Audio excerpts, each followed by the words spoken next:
تخت خوابت رو مرتب کن. 10 پند آموزنده از زبان فرمانده سابق نیروی دریایی آمریکا. نویسنده ویلیام اچ مکریون. با مطالعه این خلاصه کتاب می‌آموزید. من فرمانده بازنشسته نیروی دریایی پندهایی را برای داشتن یک زندگی بهتر برای شما دارم. گاهی اوقات ساده ترین و پیش پا افتاده ترین نکات می توانند بیشترین تأثیر را در زندگی داشته باشند. حتی کاری کوچک نظیر مرتب کردن تخت خواب هر روز صبح می تواند تأثیر بسزایی در کیفیت زندگیتان داشته باشد. من فرمانده سابق یگان ویژه نیروی دریایی ایالات متحده آمریکا با گذراندن دوره‌های آموزشی نیروی دریایی و تمرینات طاقت فرسای آن و حضور در جنگ‌های افغانستان و عراق طی سالها درس‌های ارزشمندی درباره زندگی به او آموختم. در سال 2014 تجربیاتم را در جشن فارغ التحصیلی دانشگاه تگزاس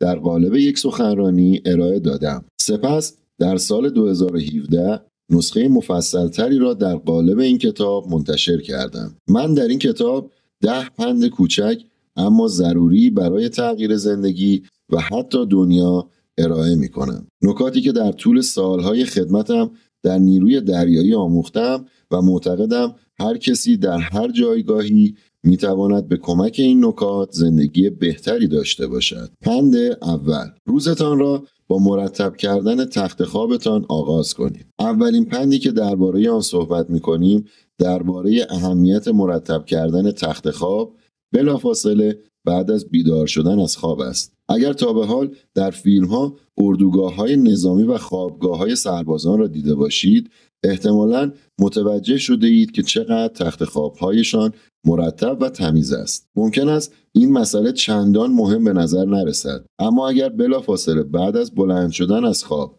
تخت خوابتان را مرتب کنید، شروعی عالی برای یک روز پربار رقم زده اید. من بعد از فارغ التحصیلی در رشته خبرنگاری از دانشگاه تگزاس در دوره آموزشی مخصوصی شرکت کردم تا بتوانم وارد یگان ویژه نیروی دریایی آمریکا شوم. در این دوره من و سایر سربازها با تمرینات و قوانین دشواری روبرو شدیم. یکی از این قوانین سختگیرانه مربوط به مرتب کردن تخت خواب بود. خوابگاه سربازها بسیار ساده بود و جز تخت و کمد چیز دیگری در آن وجود نداشت. هر روز صبح مربی سربازان تخت خوابهایشان را بازرسی می‌کرد و اگر کسی به درستی آن را مرتب نکرده بود، تنبیه سختی به نام بیسکویت شکری در انتظارش بود. این تنبیه شامل پریدن در اقیانوس آرام و سپس غلط زدن روی شنهای ساحل داغ بود. دانه‌های شن چسبیده به پوست عذابی فرای تصور به همراه داشتند. ممکن است با خود بیاندیشید چرا اینقدر مرتب کردن تخت خواب مهم شمرده می شود؟ این کار ممکن است به نظرتان بسیار آسان باشد، اما نکته اصلی این است که تکمیل هر کاری در اول صبح بهترین و کاراترین شیوه برای آغاز روز است. این کار باعث می شود که انگیزه انجام باقی کارها را نیز پیدا کنید. با تکمیل یک کار به انجام رساندن سایر کارها نیز برایتان آسانتر می شود و پیش از آن که متوجه شوید احساس فوق‌العاده‌ای پیدا می کنید و بهره‌وریتان بالا می رود. همه اینها نتیجه مرتب کردن تخت خوابتان است. پند دوم: از اهمیت داشتن همراه و همتیمی غافل نشوید. درباره اهمیت داشتن همراه در زندگی صحبت می‌کنیم. کسی که در بالا و پایین‌های زندگی همگامتان باشد و تنهایتان نگذارد. این موضوع درس دیگری است که من از حضورم در ارتش آموختم. در بسیاری از تمرین‌های نیروی دریایی از جمله تمرین‌های قایقرانی، اهمیت کار گروهی و داشتن همتیمی برای مکریون آشکار شد. انجام این تمرین‌ها بدون کمک همتیمی‌ها غیر ممکن بود. همچنین گاه پیش می آمد که یکی از سربازها مریض یا زخمی می شد و توانش برای انجام تمرین‌ها کاهش می یافت. در چنین موقعیتی همتیمی‌هایش انرژی بیشتری می گذاشتند و کمبود انرژی او را جبران می کردند. این مسئله که بارها برای خود مکریون نیز پیش آمده بود، نشان دیگری بر اهمیت داشتن همراه و همتیمی بود. سالها پس از دوره‌های آموزشی، زمانی که یک افسر نیروی دریایی بودم، حادثه‌ای برایم پیش آمد که بار دیگر به من یادآوری کرد که نمی‌شود به تنهایی از مشکلات زندگی عبور کنیم.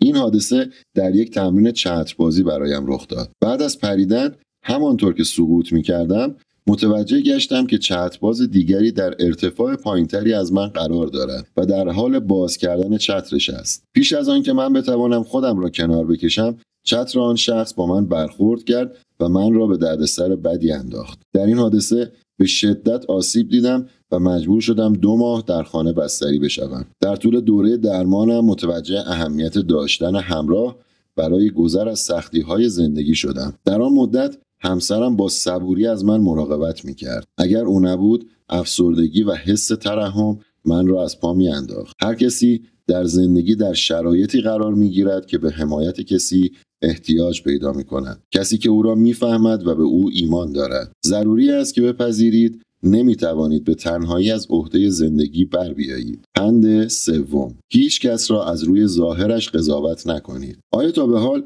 کسی را ملاقات کرده اید که در ابتدا فردی خشک و خسته کننده به نظر آمده، اما بعدها به یکی از بهترین دوستانتان تبدیل شده است؟ یا برعکس، آیا برایتان پیش آمده است که به کسی تنها از روی ظاهرش اعتماد کنید بدون آنکه از خود بپرسید چقدر واقعا او را میشناسید؟ هیچگاه نباید دچار این اشتباه شوید که کسی را از روی ظاهر قضاوت کنید. آدم‌ها را باید از روی قلبشان بشناسید و ارزیابی کنید. یعنی ببینید درونشان چه می‌گذرد و چگونه انسانی هستند. زمانی که من در دانشگاه مشغول تحصیل بودم و می‌خواستم درباره آینده کاریم و پیوستم به نیروی دریایی پرس‌وجو کنم، به مرکز استخدام نیروی دریایی مراجعه کردم. هنگامی که آنجا بودم، مردی ریزنقش، نحیف و کم‌مو را دیدم و با خود اندیشیدم که چنین مردی چگونه میتواند به حضور در نیروی دریایی فکر کند. مشخصاً او توانایی‌های فیزیکی برای تحمل تمرین‌های سخت نیروی دریایی را نداشت. بعد از چند دقیقه در کمال تعجب متوجه شدم که آن مرد تام نوریس است، یک قهرمان ملی که در جنگ ویتنام به خاطر نجات جان دیگران به سختی مجروح شده بود. او ستوانی کهنه‌کار و سرسخت بود و پس از تحمل زخم‌های دردناک و درمان‌های طاقت فرسا به عضویت تیم نجات گروگان FBI درآمده بود تا همچنان به کشورش خدمت کند. آن روز متوجه گشتم که نباید انسانها را از روی ظاهرشان قضاوت کرد و این نکته را آویزه گوش خود کردم. پند چهارم: زندگی عادل نیست. به تلاشتان ادامه دهید. در طول دوره آموزشی نیروی دریایی بارها مکریون مجبور به انجام تنبیه بیسکویت شکری میشد، با وجود اینکه هیچ کدام از قوانین را نقض نکرده بود. در واقع مربی می توانست به دلخواه خود دستور انجام بیسکویت شکری را به سربازان بدهد بدون آنکه دلیل خاصی برای آن داشته باشد. با این وجود پذیرفتن این مسئله برای بسیاری از سربازان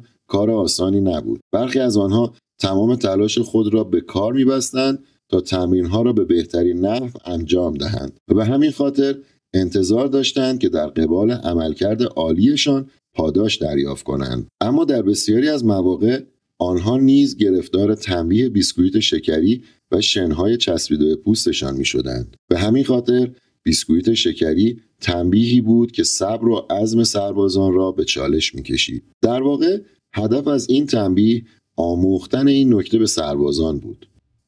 یکی از دفعاتی که من این تنبیه را انجام داده بودم، یکی از ستوان‌های نیروی دریایی من را فرا خواند و از من پرسید که آیا می‌داند چرا آن روز تنبیه بیسکویت شکری را انجام دادم؟ من با لحنی آرام اما پرسشگر پاسخ منفی دادم. ستوان در جواب به من گفت به این خاطر که زندگی ناعادلانه است و هرچه زودتر با این واقعیت روبرو شوم برایم بهتر است. زندگی مملو از این ناعدالتی هاست و در هنگام رویارویی با آنها 2 راه دارید. می توانید دست روی دست بگذارید و شکوه و شکایت کنید که چرا شما دچار چنین سرنوشتی شده اید، یا می توانید مشکلات را بپذیرید، دست به کار شوید و به تلاشتان ادامه دهید. زندگی مملو از این ناعدالتی هاست و در هنگام رویارویی با آنها 2 راه دارید. می توانید دست روی دست بگذارید و شکوه و شکایت کنید که چرا شما دچار چنین سرنوشتی شده اید، یا می توانید مشکلات را بپذیرید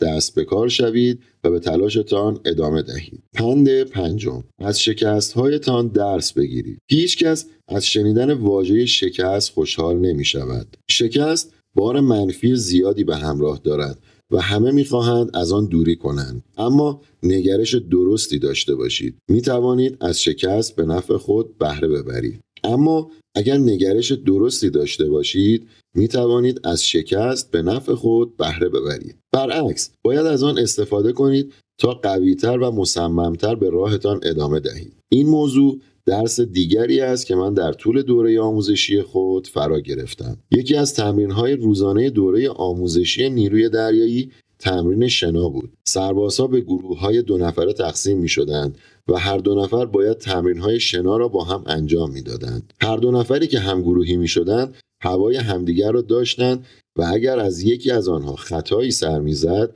یا تمرین را به خوبی انجام نمی‌داد، مجازات در انتظار هر دویشان بود. من و همگروهی هم تیم ضعیفی بودیم و آخر از همه تمرین شنا را به پایان می‌رساندیم و به ساحل می‌رسیدیم. در نتیجه تنبیهی نصیب ما میشد که حتی شنیدن اسمش لرزه بر تن سربازها میانداخت. این تنبیه سیرک نام داشت. هر کسی که در طول روز تمرین‌ها را به خوبی انجام نمیداد، در فهرست تنبیه سیرک قرار می‌گرفت و مجبور بود پس از پایان تمرین‌های روزانه 2 ساعت بیشتر تمرین‌های ورزشی انجام دهد و البته توهین و تحقیرهای مربیان را نیز تحمل کند. آنچه که این تنبیه را غیر قابل تحمل می‌کرد این بود که بار اولی که کسی این تنبیه را اجرا می‌کرد آنقدر خسته و کوفته می‌شد که روز بعد نمی‌توانست در تمرین‌ها عملکرد خوبی داشته باشد و در نتیجه دوباره تنبیه سیرک در انتظارش بود و این چرخه آنقدر ادامه می‌یافت که در نهایت او تسلیم می‌شد و از دوره آموزشی کناره‌گیری می‌کرد. اما من و همگروهی هم قصد کناره‌گیری نداشتیم. ما شکستمان را پذیرفته و مصمم می‌شدیم که اوضاع را تغییر دهیم. ما روزهای متوالی تنبیه سیرک را تحمل می‌کردیم، اما تسلیم نمی‌شدیم و در نهایت همین تمرین‌های اضافه موجب تقویت فیزیکی ما شد و توانستند عملکرد فوق‌العاده‌ای در تمرین‌های شنا داشته باشیم. در آزمون نهایی برای فارغ التحصیلی سربازان باید آزمون شنا نیز می‌دادند. آزمونی که از تمام تمرین‌های شنا سخت‌تر بود. با این حال من و همگروهی هم توانستیم زودتر از همه به ساحل برسیم. شکست‌های قبلی ما را قدرتمندتر از سایر سربازان کرده بود. شما نیز در زندگی ممکن است با شکست‌هایی روبرو شوید. از شکست‌هایتان نترسید. از آنها درس بگیرید و برای بهبود وضعیتتان تلاش کنید. پند ششم: از خطر کردن نترسید. نکته مهمی که به آن می‌پردازیم این است: موفقیت در جایی خارج از منطقه امنتان قرار دارد و برای دستیابی به پیروزی‌های بزرگ باید خطرهای بزرگی را متحمل شوید. آسایش و راحتی لذت بخش است، اما خطر کردن نیز میتواند هیجان انگیز باشد. این درس دیگری است که من در دوره آموزشی نیروی دریایی فرا گرفتم و بار دیگر در عراق اهمیت این مسئله برایم روشن شد. در سال 2004 من و نیروهایم در عراق حضور داشتیم و درگیر مأموریتی برای یافتن 3 گروگان بودیم. آنها توانستند محل گروگانها را شناسایی کنند و فهمیدیم که نیروهای القاعده گروگانها را در محوطه دیوار کشید شده خارج از بغداد نگه داشتند. همچنین خبردار شدیم که قرار است به زودی گروگانها را از آن محل جابجا کنند. هوا هنوز روشن بود، اما من و تیمم باید به سرعت عملیات نجات را آغاز می‌کردیم. عملیات در روز با خطر بیشتری همراه بود و ما نمی‌توانستیم دشمن را غافلگیر کنیم. با این وجود ما چاره دیگری نداشتیم. باید ریسک می‌کردیم و دست به کار می‌شدیم. در نتیجه من دستور اجرای مأموریت را صادر کردم و تیم نجات را با 3 هلیکوپتر به محل شناسایی شده فرستادم. ما ترس از شکست و مرگ را کنار گذاشتیم. تمام تلاش ما را برای موفقیت مأموریت به کار بستیم و در نهایت توانستیم گروگانها را نجات دهیم. شعار کسی که خطر می‌کند برنده است شعار مورد علاقه من بود. معتقدم که باید با چنین نگرشی به زندگی نگاه کرد. زندگی پر از چالش است و امکان شکست همیشه وجود دارد. اما کسانی که گرفتار ترس از شکست، سختی یا شرمندگی هستند، هیچگاه به شکوفایی نمیرسند. بدون خروج از منطقه امن و خطر کردن موفقیتی به دست نمی آید. پند هفتم، در راه رسیدن به اهدافتان شجاع باشید. در طول زندگی ممکن است با مشکلات فراوانی مواجه شوید. همچنین اگر عضو نیروی دریایی باشید، آبهای مملو از کوسه می تواند راه رسیدن به آرزوهایتان را سد کند. گاه ممکن است حس کنید که کنار کشیدن و تسلیم شدن بسیار آسان‌تر از مبارزه کردن و دست و پنجه نرم کردن با چنین شرایطی است. اما این اشتباه بزرگی است. هر کسی ترس‌هایی دارد، اما نباید بگذارید ترس‌هایتان بر شما غلبه کنند. شجاع باشید و مصمم برای رسیدن به اهدافتان بجنگید. تجربه شنای شبانه در دوره آموزشی نیروی دریایی اهمیت شجاعت را به من یاد داد. می‌دانستم که برای پیوستن به نیروی دریایی باید ترس‌های بیشماری را کنار بگذارم. یکی از این ترس‌ها ترس از کوسه بود، به خصوص کوسه‌های سفید بزرگی که کشنده‌ترین نوع کوسه به شمار می‌رفت. یک شب من و سایر سربازان باید حدود 6 کیلومتر در تاریکی شنا می‌کردیم. شنا کردن هنگام شب به خودی خود ترسناک بود، اما آنچه شرایط را دشوارتر می‌کرد، گزارش‌هایی حاکی از حضور کوسه‌ها در آب اقیانوس بود. پیش از شروع شنای شبانه، مربیان نیروی دریایی به سربازان اطلاع دادند که ممکن است آن شب با انواع کوسه از جمله کوسه سفید بزرگ روبرو شوند. با این وجود من و همگروهیم مصمم بودیم که تمرین را با موفقیت پشت سر بگذاریم و اجازه ندهیم ترسمان مانعی بر سر راه هدفمان شود. ما با تمرکز بر هدفمان شجاعت خود را افزایش داده و تمرین را به پایان رساندیم. زورگوها همه جا هستند. همکلاسی‌های بدجنس در مدرسه، همکاران زیرآبزن در سر کار، رهبری دیکتاتور بر مسند قدرت و حتی کوسه‌های در دل اقیانوس. این گونه افراد همانند کوسه‌ای که ترس را بو می‌کشد در جستجوی قربانی‌های ترسو می‌گردند. رعب و وحشت عامل قدرتمندی آنهاست. برای مقابله با این زورگوها و رسیدن به اهدافتان باید شجاع باشید. شجاعت در درون همه ما وجود دارد. فقط به اندکی کاوش نیاز داریم.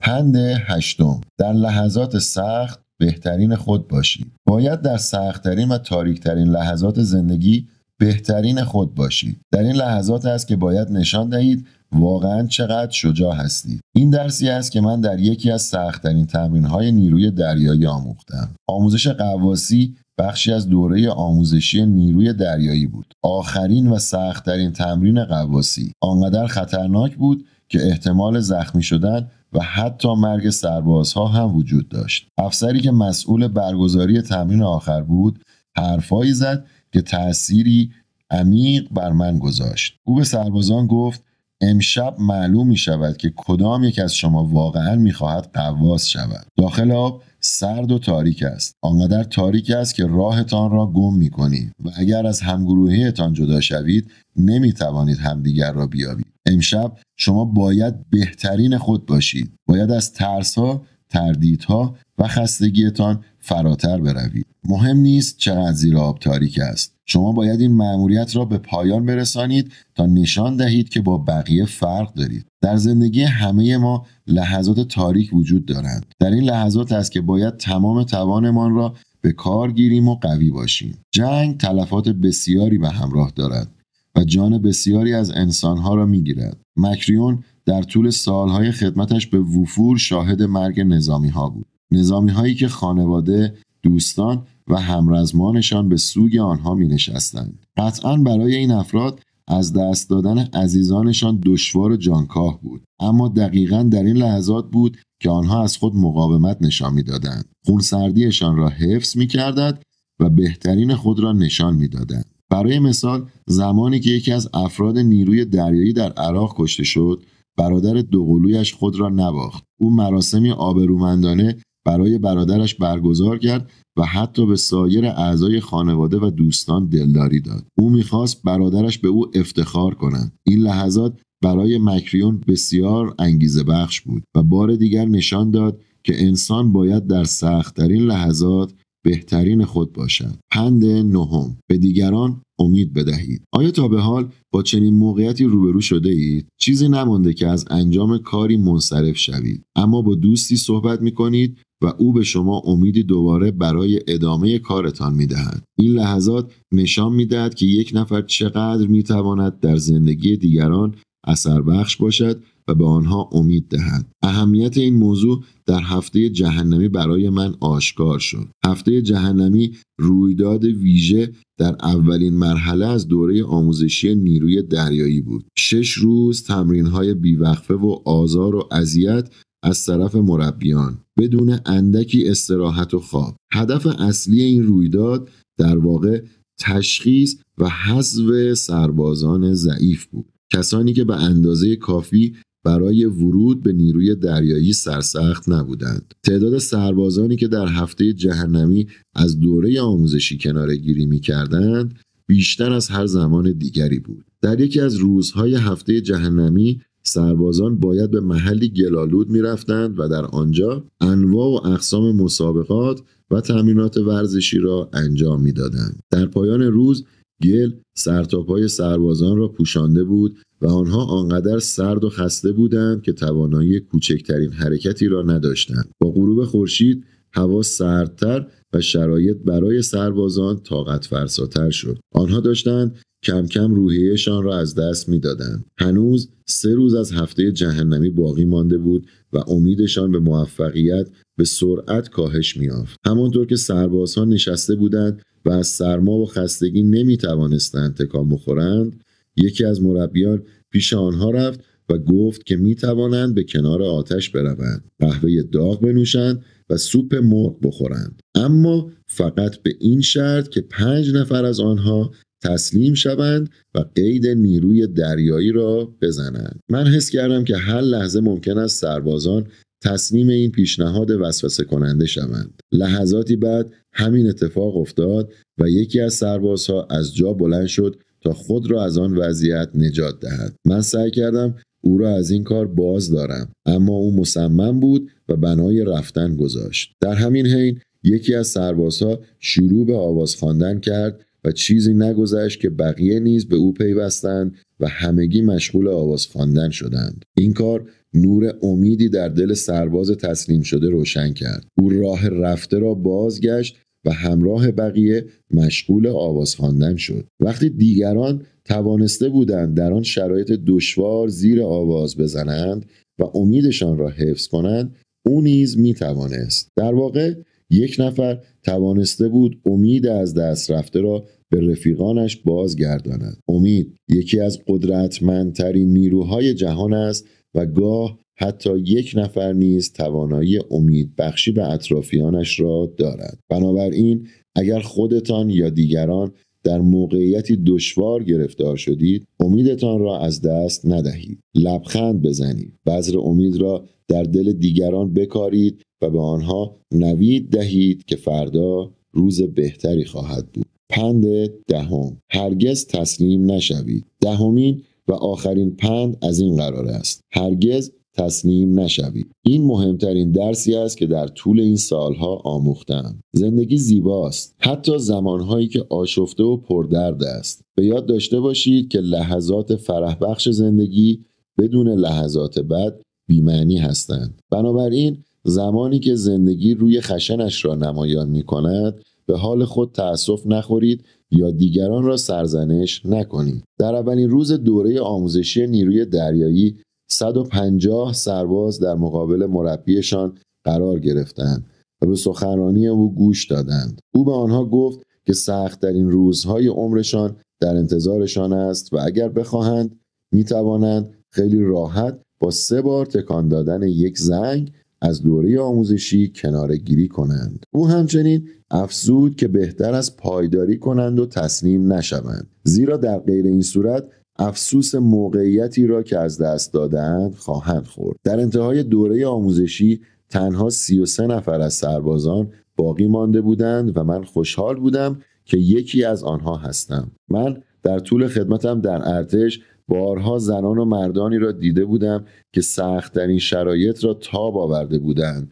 و تسلیم نشده بودند. از جمله این افراد سربازی جوان به نام آدام بیتس بود که در افغانستان به شدت مجروح شده بود و هر دو پایش را از دست داده بود. من برای ملاقات این سرباز به بیمارستان رفتم. هنگامی که من بیتز را دیدم در وضع بسیار بدی قرار داشت. بغض گلوی من را گرفت، زیرا بیتز حتی از پسران خودش نیز جوانتر بود و تنها 1 هفته از حضورش در افغانستان گذشته بود که به آن وضع افتاده بود. با این وجود بیتز با زبان اشاره به من گفت که حالش خوب می شود. دیدن این رفتار من را بسیار خوشنود ساخت. این حادثه زندگی من را برای همیشه دگرگون کرد، اما من خود را نباخته و تسلیم نشدم. به یاد داشته باشید که زندگی مملو از موقعیت‌های دشوار است. با این وجود همیشه کسی وجود دارد که وضعش از شما بدتر است. پس روزهایتان را با اندوه و دلسوزی نسبت به خود نگذرانید. با این وجود همیشه کسی وجود دارد که وضعش از شما بدتر است. پس روزهایتان را با اندوه و دلسوزی نسبت به خود نگذرانید. از زندگی شکایت نکنید و تقصیر را به گردن دیگران نیندازید. محکم باشید، تسلیم نشوید و برای رویاهایتان بجنگید.